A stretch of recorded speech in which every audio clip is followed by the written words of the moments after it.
I want to share something something with you about something called the nutrition pyramid.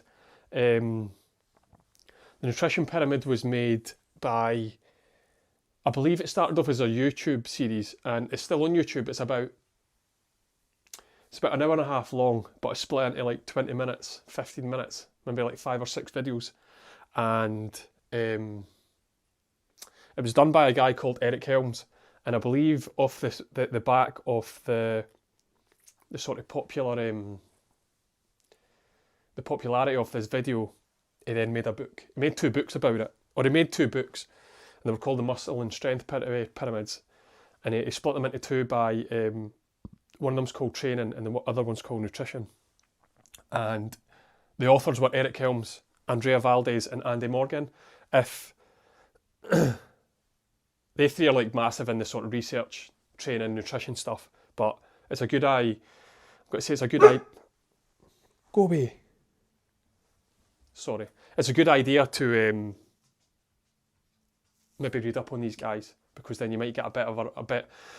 What I found when I got a coach, Mike, his name was, years ago, I started basically following the people that he did, or started reading about the people that he knew about, and sort of learned off of, and then you sort of create like a network of people that you can trust with the information they give, and they 3 are really good ones. There's thousands, no thousands, there's hundreds more of these kind of people, but they 3 people are a really good place to start. Anyway, the book Muscle and Strength sounds a bit like, oh, this is too much for me. Like in my head, I can't see like a mother of 3 reading this, or your palate work. But if you read this and you really understand it, you should never need to. I'm not saying you should never need to learn about it again, but you'll learn so much about nutrition and training, in a sense, that these are basically called like the Bible of nutrition and training. So they're really good books to get in, to buy. I think they're about 50 quid, which sounds again expensive, but if you buy it off their website, any new updates with any new like if they update it, you get a free update. So it's basically a book for life, in a sense. Anyway, Nutrition Pyramid is basically, they have what Eric did, and the other 2, they basically put on a bit of paper the importance of, if you want to manipulate your weight in any way, this is the tier system on how to do it. Pyramids, you'll see, there's plenty of examples of them in like business and stuff, but basically the premise of the pyramid is the most important thing goes at the bottom, because if your foundations aren't correct, then the rest of it's a pile of shit, basically. So this has outlined how important each stage is, and if you're focusing on the top, for example, then you're not wasting your time, but you could be getting a lot more by focusing on the stuff underneath.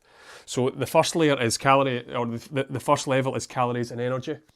So we've already kind of we'll go into that in a minute actually. Calories and energy, macronutrients, micronutrients, nutrient timing, and supplements. And on the base of this pyramid is what they've got is what they label as adherence, or your commitment to it. I'm going to do a separate video on that, but I'll touch on it here quickly anyway. I was supposed to fill in shit here and I forgot to do it, but I'll tell you why I've done that in a minute. So basically, there's an hour and a half video created for this, but I'm going to try and wrap up in about 10-15 minutes, just to give you a rough idea of it. And hopefully then will help explain a couple of the other videos that I've made prior to this, that you should have watched.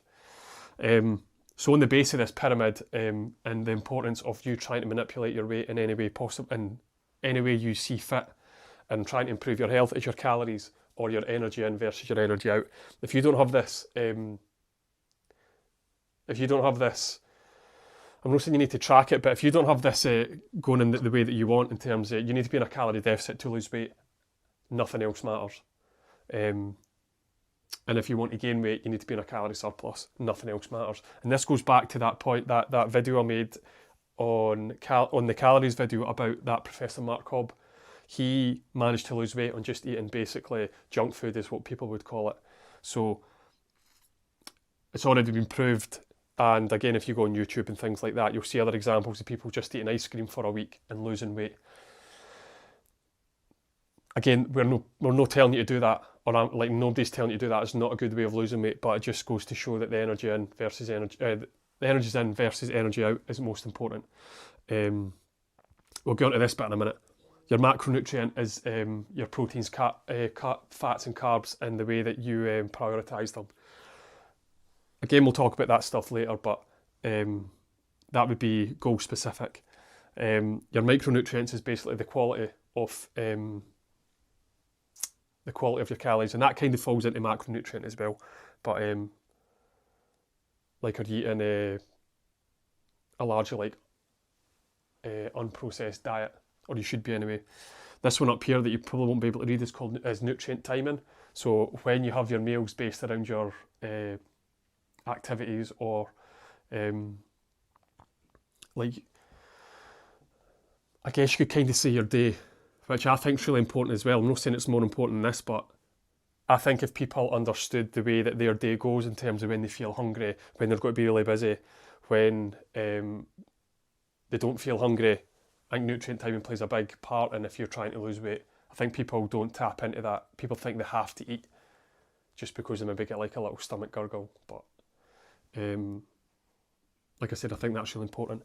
The last one is supplements. So supplements make, I think it's like $1 billion or £1 billion, billions of dollars in industry, and supplements are just that. They should be supplementing a good diet. If you've got a really shit diet and you're getting supplements to try and better things, you're like in reverse. Supplements only make up like 5-10, maybe not even like 5% of your diet overall. So in terms of making it better, whereas this is what I try to fill in here. So one of the things I wanted to make out is, like, I think it was in another book I read as well. You'll not even be able to read that. But basically, see these first two tiers. I'll probably do this video in one because I'm starting to scribble over my work. But these first two tiers probably make up about 70 to 80% of this whole pyramid. So that just goes to show that how massively important these two things are. So you could improve your health, you can improve your life by ignoring these three, just by massively,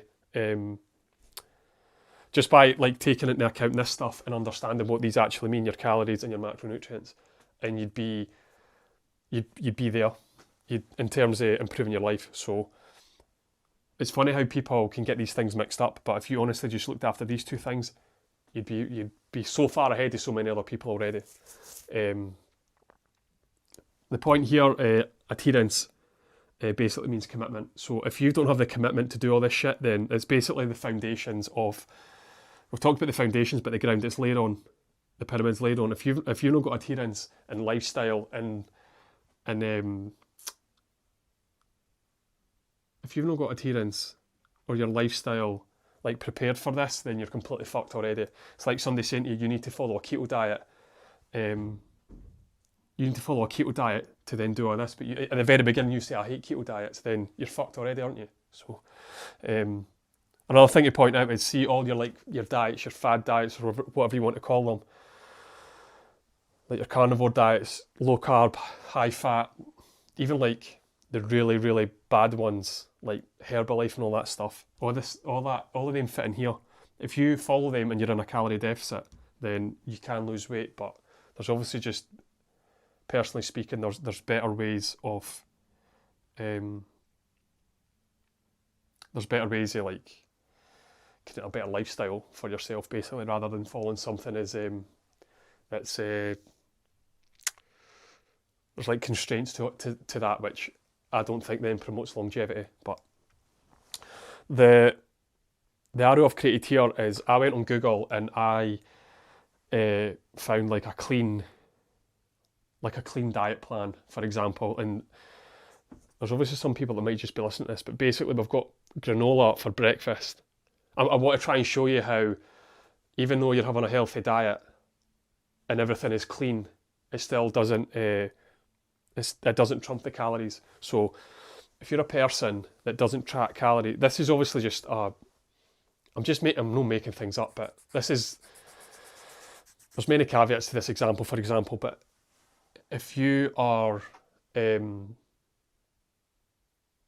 If you're to lose weight on, say, around about 2,000 calories, but you don't track and you're just eating what you think is really healthy foods, that's completely fine. But if you were to add up, for example, here I've got breakfast, your granola, your at lunch you've got salmon and potatoes, at dinner you've got avocado, egg and toast, you've got a snack of peanut butter and bananas, and another snack of dried mangoes and fruit and nut, like a tubby fruit and nut.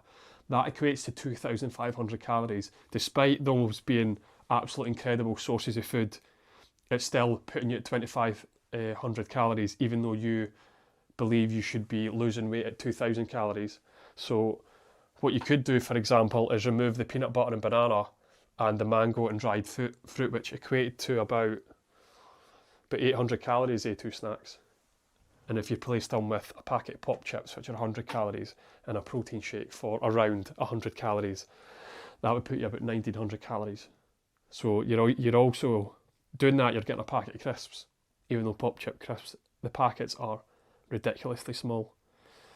You've shifted that from a 2,500 calorie diet to around 1,900 calories. And then you should then start losing weight if you were to lose weight on 2,000 calories. So what I'm trying to explain to you is, I tried to do it very terribly in the last video, and I might go into it in more detail in another one, but it just goes to show, if it doesn't matter the quality of your calories, if you're not in a calorie deficit, you're not fucking losing weight. All right. I think I'm done there. Like I said, that calorie, 2,500 calorie thing, I think I should put a video by myself, an independent video on that. But again, that comes largely down to preference. I'm not telling you to do that. I'm just saying, when you start adding up numbers and things like that, they don't lie. And again, it doesn't matter the quality of your diet. If you're not in a calorie deficit, you're not losing weight. And the same goes for gaining weight. You could have the most perfect diet, but you're still not in a calorie surplus. Perfect diet in terms of ingredients and single ingredient foods, you might not be in a calorie surplus. Anyway, I think I'm done there. I'll see you in the next video.